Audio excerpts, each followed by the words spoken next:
Hello नमस्कार साथियों, स्वागत है आपका अपने चैनल द बजरंगी क्लासेस में। साथियों, आज हम आपके सामने उपस्थित हैं एक रीजनिंग के सवाल को लेके।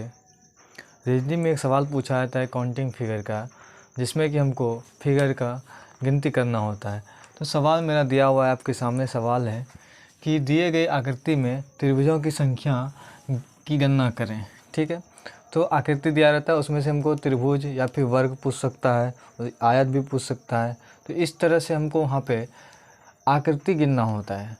तो आकृति कैसे गिने हम कम समय में, उस चीज़ को आज सीखेंगे। ठीक है, अगर आपसे हम सवाल पूछें, सवाल क्या पूछें आपसे कि देखिए अगर ये आकृति है, इसमें हमको त्रिभुज का संख्या निकालना है, तो आप क्या करेंगे, आप यही करेंगे कि आप पुराना मेथड से इसको गिनना शुरू करेंगे। ठीक है, लेकिन पुराना मेथड से क्या होता है, टाइम ज़्यादा ले लेता है। इसलिए हम इसमें त्रिभुजों की संख्याओं को गिनने के लिए एक ट्रिक का यूज करेंगे। तो आज हम उसी ट्रिक का चर्चा करेंगे।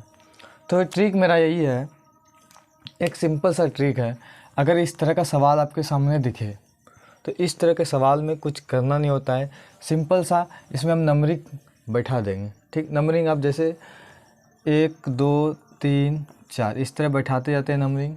अब बचपन में जब क्रिकेट खेलते थे तो आप नंबरिंग बैठा के बैट के बाद इसमें ढक देते थे। तो इसी तरह से हम नंबरिंग इसमें बैठा देंगे फिगर में। ठीक है, एक सीरियल वाइज, ये नहीं कि अल्टरनेट, सीरियल वाइज इसमें नंबरिंग बैठाएंगे।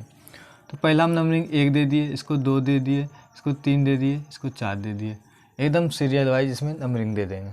ठीक है, अब क्या अगला स्टेप हमको क्या करना होता है कि जितना भी नंबरिंग बैठाएं सबको हम आपस में जोड़ देंगे।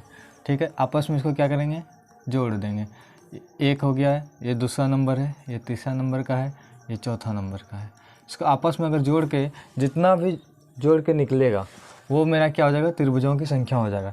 यहाँ पे देखिए 4 3 7 2 9 1 10। तो हम कह सकते हैं कि इस फिगर में जो है त्रिभुजों की संख्या कितना है, कुल 10 है। ठीक है, सिंपल सा, इसमें आपको कुछ नहीं करना है, अपने तरफ से सीरियल नंबरिंग बैठा देना है और जितना भी नंबरिंग हो उसको आपस में जोड़ देना है। जोड़ने के बाद जो परिणाम आए वही मेरा त्रिभुजों की संख्या हो जाएगा।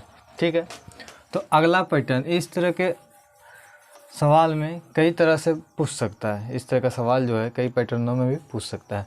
तो अगला पैटर्न देखिए क्या है कि एक लाइन दे दिया, यहाँ पे दिया हुआ है, तो इसमें भी कुछ नहीं करना है। मान लिया जाए 1 सेकंड के लिए कि ये लाइन नहीं दिया है, तो ये लाइन अगर नहीं दिया है तो सिंपल सा ये त्रिभुज बन गया। ठीक है, अब ये त्रिभुज बन गया, तो इस त्रिभुज को हम जिस तरह से सॉल्व किए उस तरह से हम पहले इसमें त्रिभुजों की संख्या निकाल लेंगे एक बार। ठीक है, तो इसमें सिंपल सा नंबरिंग देंगे 1 2 3 4। ठीक है, अब क्या करेंगे, इसको सबको जोड़ना है हमको। 1 + 2 + 3 + 4, टोटल मेरा 10 होता था। ठीक है, ये त्रिभुज इसी तरह का त्रिभुज बना था यहाँ पे। अगर इस लाइन को हम मिटा दें तो इसी तरह का त्रिभुज बनेगा। तो इस तरह का त्रिभुज बनेगा, तो इसमें कुल कितना त्रिभुजों की संख्या था, 10। तो इसी तरह यहाँ पे 10 आ गया। ठीक है, अब हम क्या किए, इस लाइन को ऐड कर दिए ऊपर से। यहाँ पे ये लाइन ऐड हुआ, जब ऐड हो गया तो यहाँ पे देखिए नीचे वाला से हमको कोई लेना देना नहीं है, क्योंकि नीचे वाला जो बेस है, इसका जो बेस है ये, इस बेस से हमको त्रिभुजों की संख्या 10 निकल गया। अब हमको इस बेस से त्रिभुजों की संख्या निकालना है। देखिए इस बेस से निकालना है तो सेम इतना, मान लीजिए यहाँ 1 देंगे, यहाँ भी 2 देंगे, यहाँ 3 देंगे, 4 देंगे, तो दोनों का आधार जितना है उतना त्रिभुज नीचे भी है, उतना त्रिभुज ऊपर भी है। तो सेम कंडीशन में दोनों को यानी कि इसको भी जोड़ने से 10 आ रहा है, ऊपर वाले को भी जोड़ेंगे तो 10 आ जाएगा। 1 2 3 + 4 = 10। तो टोटल हम कर देंगे, तो टोटल इस तरह के त्रिभुज में कितना हो जाएगा, मेरा टोटल 20 त्रिभुज आ जाएगा। ठीक है, तो ये मेरा 2 तरह का पैटर्न जो है बन गया। अब तीसरा पैटर्न देखिए क्या दिया हुआ है। तीसरा पैटर्न क्या है कि एक त्रिभुज बना हुआ है, बड़ा त्रिभुज। ठीक है, उसके बाद यहाँ पे एक आधार ये बना हुआ है। सबसे बड़ी आधार क्या है मेरा, ये है BC है। उसके बाद ये दिया हुआ है, उसके बाद यहाँ से दिया है, उसके बाद यहाँ से दिया है।